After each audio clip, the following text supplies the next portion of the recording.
की शादी को 5 साल हो चुके थे, लेकिन अभी तक उनका कोई बच्चा नहीं हुआ था। इसकी वजह से शीतल और अभिमन्यु परेशान रहते थे, लेकिन उन दोनों से ज्यादा परेशान थी शीतल की सास, यानी अभिमन्यु की माँ जानकी देवी। जानकी देवी चाहती थी कि जल्दी से जल्दी उनकी गोद में पोता या पोती आ जाए, और इसीलिए वो अपनी बहू शीतल को लेकर एक दिन हॉस्पिटल पहुंची। डॉक्टर मैडम, जरा ठीक से चेक करके बताइए ना। कई बड़े बड़े डॉक्टर को दिखाया है, लेकिन मेरी बहू माँ ही नहीं बन पाती। मैंने शीतल को बहुत अच्छे से चेकअप किया है। देखिए, बात यह है कि शीतल के अंदर माँ बनने की कैपेसिटी नहीं है। ये आप क्या कह रही हैं डॉक्टर साहब? कोई तो इलाज होगा ना, कोई दवाई दे दीजिए। देखिए, कुछ प्रॉब्लम ऐसी होती है जिनका कोई ट्रीटमेंट नहीं होता। आई एम सॉरी टू से, लेकिन शीतल कभी माँ नहीं बन सकती, क्योंकि उसके यूट्रस में अंदर से ही कुछ प्रॉब्लम है। घर आने के बाद क्या हुआ माँ? कहाँ लेकर गई थी आप शीतल को?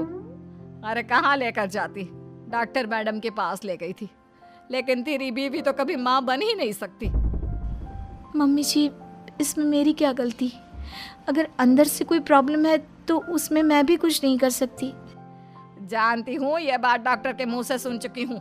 अब दोबारा मेरे सामने इस बात का गाना मत गा। अरे माँ, परेशान होने की जरूरत नहीं है, हम सोचते हैं ना कुछ। अरे क्या सोचेगा तू? जब डॉक्टर कह चुका है कि तेरी बीवी माँ नहीं बन सकती, तो बता क्या सोचेगा तू? कहाँ से लाएगा बच्चा? माँ, ये तो मैं भी नहीं जानता। अभिमन्यु, क्यों ना हम अनाथ आश्रम से एक बच्चा गोद ले आए? क्या फर्क पड़ता है बच्चा हमारा हो या गोद लिया हुआ? हाय, बड़ी बातें बनाने वाली। क्या फर्क पड़ता है? अरे क्यों फर्क नहीं पड़ता? मुझे इस वंश को आगे बढ़ाने के लिए मेरे बेटे का खून चाहिए, किसी दूसरे का नहीं। लेकिन माँ, आप जानती हैं कि ये अब पॉसिबल नहीं है। मैं कुछ नहीं जानती। मैं किसी पराये की औलाद को इस घर में अपना पोता या पोती बन के बढ़ता हुआ नहीं देख सकती। मेरा वंश मेरे बेटे के खून से ही आगे बढ़ेगा। लेकिन मम्मी जी, ऐसा कैसे हो पाएगा? आप अच्छी तरह जानती है ना, मेरा और अभिमन्यु का बच्चा नहीं हो सकता। तो मैं अपने बेटे की दूसरी शादी करवाऊंगी, और अपनी दूसरी बीवी से यह मुझे बच्चा पैदा करके देगा। ये आप क्या कह रही हैं माँ? मैं किसी और से शादी नहीं करने वाला।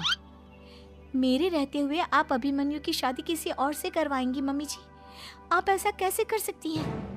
तू बस देखती जा बहू, मैं ऐसा कैसे कर सकती हूँ। कुछ दिनों के बाद, अभिमन्यु, मैंने तेरे लिए लड़की ढूंढ ली है। माँ, मैं आपको कितनी बार समझाऊं?